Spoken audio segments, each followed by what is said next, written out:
নমস্কার, আপনাদের সামনে শঙ্কর। আজকে আমরা বিশেষভাবে পেয়েছি আমার ছোটবেলার বন্ধু সৈকত রায়। বর্তমানে ইন্স্যুরেন্স সেকশনে উনি আছেন অ্যাডমিনিস্ট্রেটিভ অফিসার হিসেবে, এবং আমার মনে হয়েছে যারা গভর্নমেন্ট পরীক্ষার জন্য পড়া করছেন, লড়াই চালিয়ে যাচ্ছেন, তাদের একটা মোটিভেশনাল স্পিচ দিতে পারেন বা কিভাবে কি করা যায়, সে খুব ভালো পথপ্রদর্শক হতে পারেন সৈকত। স্বাগত। বর্তমানে গভর্নমেন্ট পরীক্ষার জন্য অনেকেই নানানভাবে চেষ্টা করছে, নানান কিছু পরীক্ষা আসছে, সেখানে যদি তোমার যা সাজেশন, যদি কোনো মতামত থাকে একটু বলো। সরকারি পরীক্ষা এখন দুভাবে ভাগ করা যায়। একটা হচ্ছে সেন্ট্রাল গভর্নমেন্টের পরীক্ষা, স্টেট গভর্নমেন্ট। সেন্ট্রাল গভর্নমেন্টের পরীক্ষার কি সিলেবাসটা ডিফারেন্ট, এটার মধ্যে সব কিছুই আছে, মানে রেলওয়ে থেকে শুরু করে ডিফেন্স সার্ভিসেস, আইএএস। স্টেট গভর্নমেন্টের মধ্যে WBCS, স্টেট যে ডিপার্টমেন্টগুলো আছে, স্টেটের গভর্নমেন্টের বিভিন্ন মানে ডিপার্টমেন্টের আন্ডারে, তো সেগুলো আলাদা আলাদা পরীক্ষা হয়। যেমন SSC একটা পরীক্ষা হয়, এমনি সেন্ট্রাল গভর্নমেন্টের ইঞ্জিনিয়ারিং সার্ভিসেস আছে। তো এছাড়াও যেগুলো পাবলিক সেক্টর মানে আন্ডারটেকিং, ব্যাংক, তারপরে ইন্স্যুরেন্স, LIC, এর জন্য কি যেটা যারা সেন্ট্রাল জন্য অ্যাপ্লাই করবে বা স্টেটের জন্য অ্যাপ্লাই করবে, তার পড়ার ধরন কি আলাদা? একেবারেই আলাদা। তো স্টেট গভর্নমেন্টের এক্সামগুলো যদি স্টেটের সিলেবাস, স্টেট বোর্ডের যে সিলেবাসগুলো আছে, গ্র্যাজুয়েট লেভেলে কিছুটা একই হয়ে যায়, কিন্তু সেন্ট্রাল গভর্নমেন্টের পরীক্ষাগুলোর জেনারেলি যারা CBSE বোর্ডে পড়েছে, মানে CBSEর পুরো সিলেবাসটাই, মানে 10 পর্যন্ত যে সিলেবাসটা আছে, এবং তারপরে যে গ্র্যাজুয়েট লেভেলের এক্সামগুলো আছে, সেগুলো ম্যাক্সিমামই 10-এর সিলেবাস, মানে CBSE 10-এর যে কমন সিলেবাস আছে সেই সিলেবাসটার উপরেই হয়। আর তারপরে 11-12-এর যদি কেউ পার্টিকুলার কোনো সাবজেক্ট নেই, মানে যেমন IAS এর যেমন সাবজেক্ট থাকে, তো সেই সাবজেক্টগুলো পুরোপুরি মানে 10-11-12-এর সিলেবাসের উপরেই। তুমি তার চেয়ে উঁচু ক্লাসের কোনো সিলেবাস পড়ারও দরকার মানে খুব কমই হয়, 9-10 মোটামুটি। কিন্তু মানে কোয়ালিফিকেশনটা গ্র্যাজুয়েশন লাগে, কোনোটায় পোস্ট গ্র্যাজুয়েশন আর এগুলো আছে। এবং তুমি যখন পরীক্ষা প্রস্তুতি নিয়েছিলে, সেটা কিভাবে নিয়েছিলে? দিনে কত ঘন্টা পড়তে? আমি অ্যাকচুয়ালি গ্র্যাজুয়েশন মানে আমি তো টেকনিক্যাল মানে ইঞ্জিনিয়ারিংয়ে গ্র্যাজুয়েশন করছি, তারপর আমি অ্যাজ ট্রেনিং ইঞ্জিনিয়ার চাকরি করছিলাম, তারপর আমি ওই হায়ার স্টাডি মানে ক্যাট দেওয়ার জন্য চলে এসেছিলাম। ওই ক্যাটের প্রিপারেশন যেহেতু করেছিলাম, তো ওই ক্যাটের প্রিপারেশনটা অনেকটা হায়ার লেভেল এক্সাম, তো সেই জন্য তার মধ্যে সব কিছু মানে এই সেন্ট্রাল গভর্নমেন্ট, স্টেট গভর্নমেন্ট সব কিছু। এবার পার্টিকুলার যদি কোনো পার্টিকুলার এক্সাম কেউ যায়, যেমন ইঞ্জিনিয়ারিং সার্ভিসেস এক্সাম, সেটা স্টেট গভর্নমেন্টেরও আছে, সেন্ট্রাল গভর্নমেন্টেরও আছে, তাহলে তার জন্য আলাদা কোয়ালিফিকেশান, তার জন্য আলাদা মানে সিলেবাসটা একটু আলাদা, টেকনিক্যাল সিলেবাসটা থাকে। আদারওয়াইজ ইন জেনারেল যত ডিপার্টমেন্ট আছে আর যত এক্সাম আছে, ইনক্লুডিং মানে সেন্ট্রাল গভর্নমেন্টের রেলওয়ে এবং স্টেট গভর্নমেন্টের যে মিসেলেনাস বিভিন্ন আছে, সেগুলো সবই সিলেবাসটা মানে কমন একটা সিলেবাস আছে। যেমন জেনারেল নলেজটা কমন, ইংলিশ, ম্যাথস, এগুলো কমন, এগুলোর একটা বেসিক মানে অনেকে মনে করে যে গভর্নমেন্টের পরীক্ষা কটাই মাত্র সিট, কিন্তু আমি বলবো যে অনেকেই হয়তো সেইভাবেই পরীক্ষাটা দেয় না, সব সিরিয়াসলি দেয় না, জাস্ট পরীক্ষাটাই বসার জন্য দেয়। কিন্তু একটু সিরিয়াসলি মানে এমন নয় যে যারা পাচ্ছে তারা এক্সট্রাঅর্ডিনারি ব্রিলিয়েন্ট স্টুডেন্ট, বা আমাদের সঙ্গে যারা চাকরি করছে এমন নয় যে তারা মানে আছে, ব্রিলিয়েন্ট স্টুডেন্টও আছে, কিন্তু বেশিরভাগই অ্যাভারেজ স্টুডেন্ট।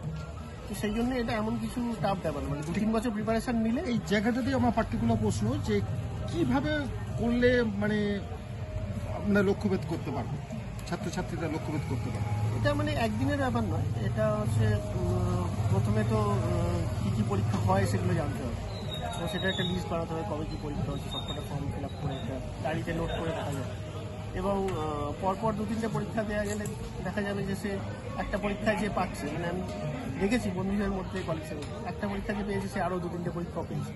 তো একবার একটা লেভেলে পৌঁছে গেলে তারপর যত পরীক্ষা আছে ম্যাক্সিমাম ক্লিয়ার হবে। যেটা আমারও ব্যক্তিগত ধারণা, যারা অফিসার যারা ক্র্যাক করেছেন তাদের সাথে কথা বলে, যে হট করে একটা পরীক্ষা বসে সাফল্য পাওয়া খুব মুশকিল হয়। যদি আমরা 1 থেকে 2 বছর অন্তত ধরে এগোই, যে পরীক্ষা হচ্ছে বসি, যে কোনো একটাই আমরা সাফল্য পাবো। কঠোর পরিশ্রম তার জন্য দরকার। এবং যারা চাকরিতে ঢুকেছে তারা কিভাবে নিজেকে আপগ্রেড করতে পারে?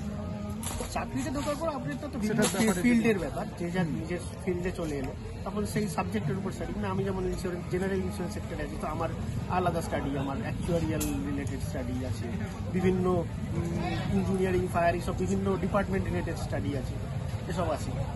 রিস্ক রিলেটেড স্টাডি আছে, ব্যাঙ্কিংয়ে যেমন রিস্ক ম্যানেজমেন্ট, ফাইন্যান্সিয়াল ম্যানেজমেন্ট, এইসব স্টাডি আছে, ফাইন্যান্সিয়াল অর্গানাইজেশনে যেটা হয়। তো এইগুলো এখন আরও পরিস্থিতি যেভাবে করছে, যাতে গভর্নমেন্টের বেশিরভাগ জিনিসই মানে প্রাইভেটাইজেশন হবে না, কিন্তু অনেকটা মানে মানে যেভাবে রিক্রুট করা হবে সেটা হয়তো কন্ট্রাকচুয়াল ভবিষ্যৎ মানে সুদূর ভবিষ্যতে হতে পারে, এখন নয়। তো তার জন্য মানে রেগুলার আপগ্রেড থাকা তো খুবই জরুরি। কারণ এই যে একদিন চাকরি পেয়ে গেলাম আর সারা জীবন চাকরি করবো একটা জায়গায়, এই জিনিসটার কনসেপ্টটাই উঠে যায়। হয়তো যেটা বিদেশে আছে আর আমেরিকা, সেই কনসেপ্টটা চলে আসবে ভবিষ্যতে, আজ থেকে 10 বছর পরে সেটা হতে পারে। সেই জন্য আপগ্রেডেড তো অবশ্যই নিজের সাবজেক্ট করতে হবে। আর পার্টিকুলার কোনো সাজেশন থাকছে যারা এবার পরীক্ষা বসছে? আমরা জানি যে WBCS এরও দিন ঘোষণা হবে কয়েকদিনের মধ্যে। তা লক্ষ লক্ষ পরীক্ষার্থী নানান স্ট্রিম থেকে, ইঞ্জিনিয়ারিংও আছে বা অন্যান্য সাবজেক্টও আছে, তারা WBCS-কে পাখির চোখ করে, পশ্চিমবঙ্গ যেটা সিভিল সার্ভিস, তাদের যদি জন্য কিছু বলার থাকে। অনেক আগে কি হতো, যারা মানে IAS এর জন্য প্রিপেয়ার করতো, তো WBCS-টাও মানে ইজিলি ক্লিয়ার হয়ে যেত আর কি, মানে এরকম ব্যাপার ছিল। তো জেনারেলি যারা WBCS দিচ্ছে, IAS-টাও দিক বা IAS WBCS দুটো একসাথে প্রিপেয়ার করুক, কারণ দুটো সিলেবাস রিলেটেড। যেমন কেউ যদি ব্যাঙ্কিং এর জন্য প্রিপেয়ার করে, এখন একটা কমন পরীক্ষা হয়ে গেছে। আগে জেনারেল ব্যাংকের আলাদা আলাদা পরীক্ষা ছিল, সব আলাদা আলাদা পরীক্ষা হতো। এই ব্যাংকের আলাদা পরীক্ষা হতো, এই ব্যাংকের আলাদা পরীক্ষা হতো, স্টেট ব্যাংকের পুরো আলাদা পরীক্ষা হতো, রিজার্ভ ব্যাংকটা এখন আলাদা হয়, বাকি সব ব্যাংকের একসাথেই হয়। তো সেই ব্যাপারটা আছে। তো কেউ যদি ফাইন্যান্সিয়াল রিলেটেড সার্ভিসেস মানে ব্যাংক, RBI এইসব পরীক্ষা দিতে চাইছে, সেইগুলো সবকটা একসাথে প্রিপেয়ার করে। কেউ যদি WBCS প্রিপেয়ার করে, WBCS, IAS এবং অন্যান্য রিলেটেড যে এক্সামগুলো আছে অ্যাডমিনিস্ট্রেশনের উপর, গভর্নমেন্টের, সেগুলো একসাথে সব প্রিপেয়ার করে। এবং আদার পরীক্ষাগুলো তার মধ্যে চলে আসে, মানে রেলওয়ে। আরেকটা জিনিস আমার যেটা মনে হয় ব্যক্তিগত, যেটা জীবন থেকে বা যারা ছাত্রছাত্রী আছে নানা অভিজ্ঞতা শেয়ার করে, পার্টিকুলার একটা কি দুটো সাবজেক্টে ভয় আছে, ধরা যাক অঙ্ক এবং ইংলিশে ভয় আছে, সেইটা কিভাবে কাটিয়ে উঠবে? অঙ্ক আর ইংলিশ এগুলো তো কমন সাবজেক্ট, মানে সাবজেক্টও হতে পারে, এগুলো হচ্ছে সব থেকে মানে কম্পালসারি আর কি, মানে থাকবেই সব পরীক্ষায়। তো সেটা ভয় কিছু না, সেটা হচ্ছে পুরোপুরি প্র্যাকটিসের উপর। মানে কেউ যদি মোটামুটি প্রতিদিন হয়তো 2-3টে কোশ্চেন পেপার সলভ করে, তো 1 বছর প্রিপারেশন নিলে ওইটা কোনো ব্যাপারই না, মানে ওই জিনিসটা ইজিলি হয়ে যায় আর কি। আর ইংলিশও অঙ্ক মানে খুবই মানে স্কুল লেভেলের সিলেবাস, এমন নয় যে ওটা কোনো গ্র্যাজুয়েট লেভেলের ইংলিশ অনার্স লেভেলের সিলেবাস আসে বা ম্যাথস অনার্স লেভেল, ওরকম কিছু না, সবই 10 স্ট্যান্ডার্ডের সিলেবাসের উপরই পরীক্ষাটা। আরেকটা যেটা প্রশ্ন, যে অনেকে কোচিং সেন্টারের উপর একটা গুরুত্বপূর্ণ দায়িত্ব দেয়, যে এই কোচিং সেন্টারে ভর্তি হচ্ছে বা ওইটা হচ্ছে, ওর থেকে অনেক শিশু মানে বাচ্চা স্টুডেন্ট ক্র্যাক করছে, সেটা সম্বন্ধে যদি কিছু বলেন। কোচিং সেন্টারে মানে আমি সেরকমভাবে কোনো কোচিং সেন্টারে পড়িনি, সেই জন্য আমার কত আইডিয়া নেই। তো ব্যাপারটা হচ্ছে যে কোচিং সেন্টারে পড়ে অনেকে আমার কলেজ আছে, যে অনেকে রাইস থেকে পড়ে এসছে, মানে পেয়েছে। তো এমন নয় যে যারাই পড়েছে তা সবাই পেয়েছে, তবে হ্যাঁ ওখান থেকে পড়লে একটা প্রিপারেশন হয়। তবে এমন নয় যে ওখানে পড়তেই হবে, মানে অন্য জায়গা থেকেও পড়ে বা বাড়িতে পড়েও প্রিপারেশন হয়। তো এটা পুরোপুরি ডিপেন্ড করছে, কারণ পরীক্ষাটা দেওয়া মানে এমন নয় যে এই প্রথম একটা পরীক্ষা দিয়ে দিলে মনে হয়, 4-5টা পরীক্ষা দিলে তারপরে এটা ইউজ করা, মানে 2-3 বছরের জন্য আর কি, মানে শরীর রাখতে হবে। আর অনেকে তার ছাত্র জীবনে খেলার সাথে যুক্ত হচ্ছে, আঁকার সাথে যুক্ত হচ্ছে, তা খেলা এবং পড়াটা কিভাবে একসাথে চালিয়ে যাওয়া হচ্ছে, এটা কি সম্ভব? হ্যাঁ সম্ভব। তো মানে খেলাটা তো অন্য কারণে জরুরি, কারণ খেলাটা মানে শরীর স্বাস্থ্য ভালো থেকে শুরু করে পুরো মানে নিজের ডেভেলপমেন্টের জন্য খেলাটা জরুরি। খেলার তো একটা আলাদা ভূমিকা আছে, সেটা যেরকম খেলা চালিয়েও সাফল্য পাওয়া যাচ্ছে। তাহলে এবার কেউ যদি কোনো স্পোর্টস কোটায় চাকরি পেতে চায়, তাহলে তাকে প্রফেশনাল প্লেয়ার হতে হবে। যেমন হ্যাঁ, কিন্তু একদিকে স্পোর্টস কোটাতেও যেরকম পাচ্ছে, সেটা না ধরে যদি কোনো পরীক্ষা ক্র্যাক করতে হয়, তা সে পড়াশোনার সাথে খেলাও চালাচ্ছে, তাহলে কি সম্ভব?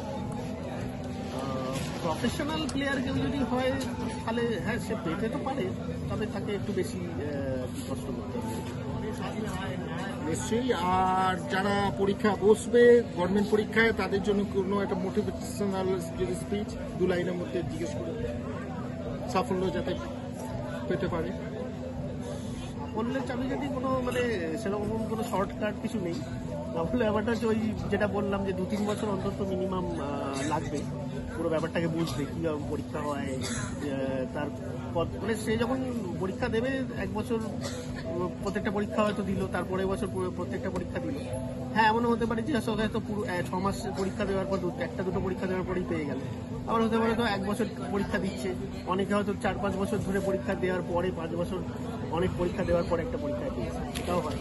তবে ডিপেন্ড করছে প্রত্যেকের নিজের আইকিউ, প্রত্যেকের নিজের সব কিছু। তুমি খেলাধুলাও করতে পড়ার সাথে নিশ্চয়ই? হ্যাঁ, মানে একটু সেরকম নয় আমি। হ্যাঁ, মানে খেলাধুলা বলতে আমি হয়তো কখনো পাড়ায় খেলছি বা একটু সাঁতার কাটতে গেলাম।